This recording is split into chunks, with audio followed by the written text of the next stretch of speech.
भैरवपुर गांव में ऐसी आहट होने लगी जिससे गांव के लोग मरने लगे।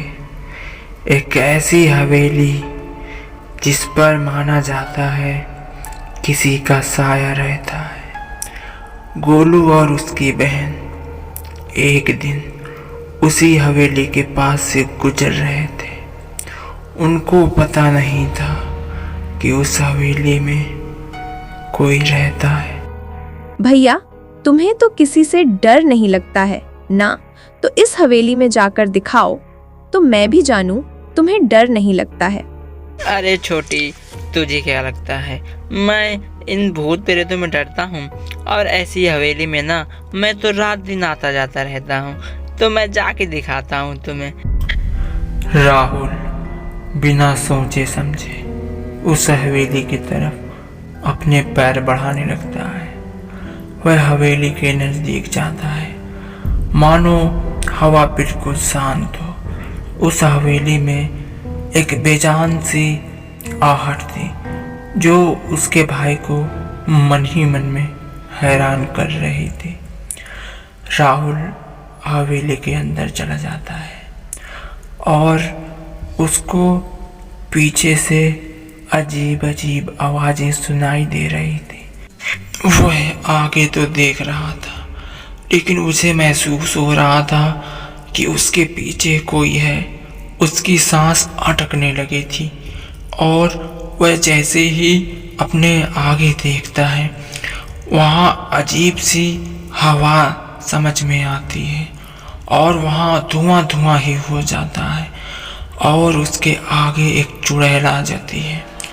राहुल सोच पाता चुड़ैल अपने मन में कुछ कह रही थी।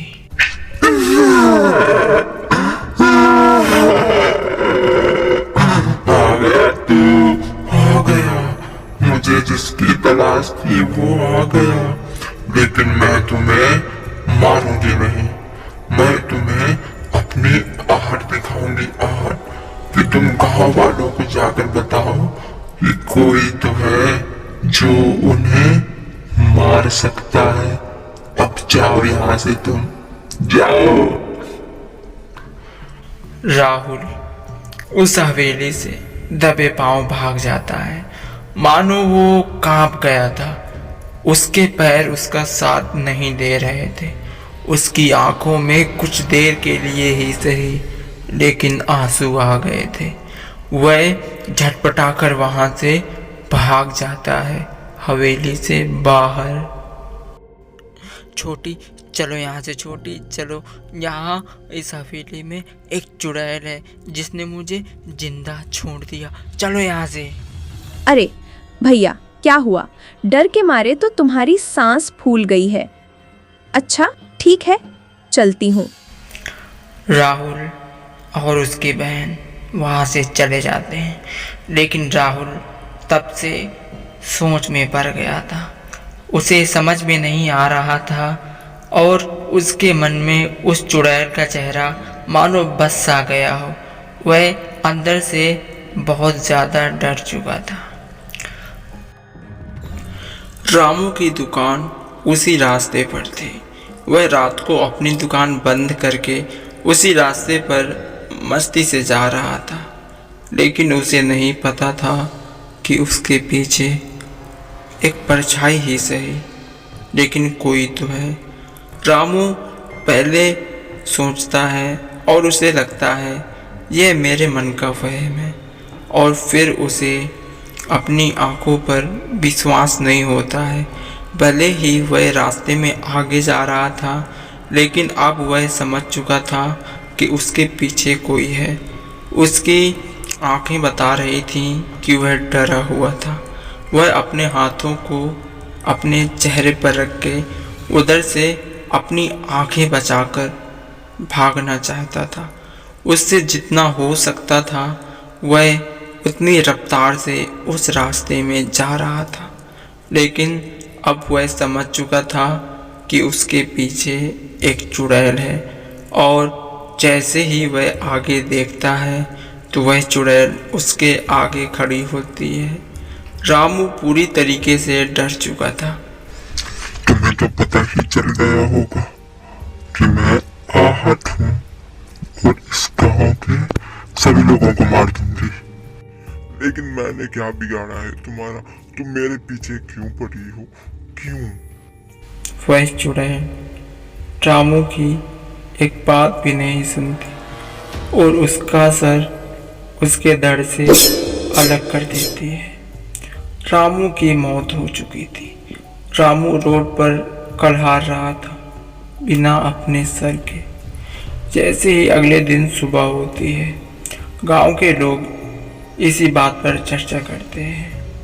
बाद में राहुल सरपंच जी के पास आकर उस दिन की घटना बताता है कि उस दिन उसके साथ क्या हुआ था।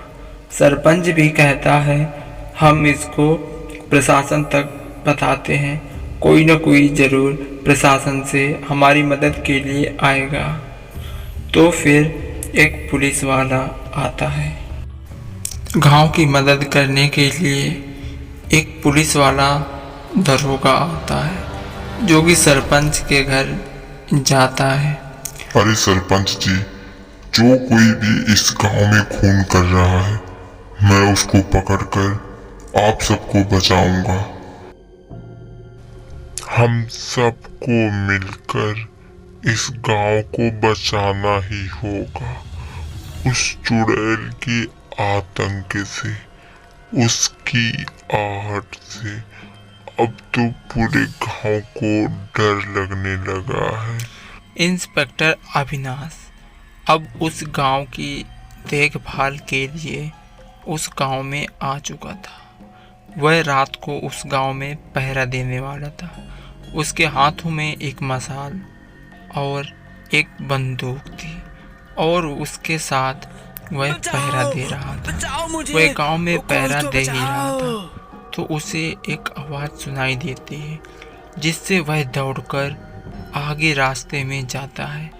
लेकिन उसके जाते जाते देर हो चुकी थी। उस चुड़ैल ने एक और इंसान को अपना शिकार बना लिया था और वह हवा में उड़कर अपने हवेली की तरफ चली जाती है और इंस्पेक्टर सिर्फ उसे देखता रह जाता है। वह इंस्पेक्टर कल की रात में जो हुआ था उसे सोचकर उसका खून खौल उठता है और वह सरपंच से जाकर कहता है, हमें उस हवेली पर जाना पड़ेगा जहाँ पर इस चुड़ैल का साया है और हमें उसे वहीं पर जाके लड़ना होगा, तभी हम गांव वालों को बचा सकते हैं। इसी सोच के साथ वह इंस्पेक्टर और गांव के कुछ लोग उसी हवेली के पास रात को जाते हैं। हवेली में पूरी सन्नाटा मानो जान ले रहा था। इंस्पेक्टर और गांव के लोग उस हवेली के अंदर चले जाते हैं और इंस्पेक्टर बोलता है, अरे तुम जो कोई भी हो ना, आज तुम्हें बताना पड़ेगा कि तुम ना इन गांव वालों के पीछे क्यों पड़ी हो, इनकी जान की दुश्मन क्यों हो और इन्होंने तुम्हारे साथ क्या किया है। आज बताना पड़ेगा तुझको। अरे मेरा नाम कमला है, कमला। मैं इस महल में राजा के साथ रहती थी। राजा ने एक दिन मुझे जान से मारकर इसी महल के नीचे दफना दिया। तब से मेरी आत्मा इधर ही भटक रही है, लेकिन तुम क्यों आ गए हो यहाँ मरने के लिए? तो तुम अपनी मौत का बदला ऐसे निकालोगी गांव वालों की जान लेकर? मैं ऐसा हरगिज नहीं होने दूंगा, क्योंकि मैं एक इंस्पेक्टर हूँ, इंस्पेक्टर। और जो भी हमारे गांव के लोगों को हाथ लगाएगा मैं उसे जान से मार दूंगा, जान से। समझी तुम? अरे इंस्पेक्टर, तूने अभी मेरी शक्तियाँ देखी ही कहा है। अब तुझे पता चलेगा कि आहट किसे कहते हैं। समझा? मेरी शक्तियों से मुकाबला करना तेरे बस की बात नहीं है। तो तू शो यहाँ से चला जा ताकि मैं इनको जान से मार सकूं। समझी? वह चुड़ैल अपनी शक्तियाँ इस्तेमाल करने लगी थी। इंस्पेक्टर भी डर के मारे कांप रहा था। फिर इंस्पेक्टर और वो तीनों लोग वहाँ से भागने का सोचते हैं और वह उस महल से निकलकर बाहर आ जाते हैं। फिर इंस्पेक्टर सोचता है अगर हम इस महल में आग लगा दें तो ये चुड़ैल अंदर ही जलकर मर जाएगी और ये गांव वालों को मैं बचा भी लूँगा।